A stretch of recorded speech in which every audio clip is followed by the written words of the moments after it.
Praise lord. April 28వ తేదీ 2024. ఈరోజు దేవుని వాక్యము యెషయా గ్రంథము 43వ అధ్యాయము 19వ వచనము. ఇదిగో నేనొక నూతన క్రియ చేయుచున్నాను, ఇప్పుడే అది మొలుచును, మీరు దానిని ఆలోచింపరా. నేను అరణ్యములో త్రోవ కలుగు చేయుచున్నాను, ఎడారిలో నదులు పారజేయుచున్నాను. అవును క్రీస్తునందు ప్రియమైన వాళ్ళారా, దేవుడు మన పట్ల గొప్ప ఆలోచన కలిగి ఉన్నాడు.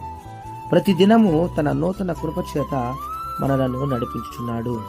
లేని వాటిని ఉన్నట్టుగా పిలిచే దేవుడు మన దేవుడు. సమస్తమును నోటి మాట చేత కలుగు చేసిన దేవుడు మన దేవుడు. ఆ దేవుడే వాగ్దానం ఇస్తూ ఉన్నాడు.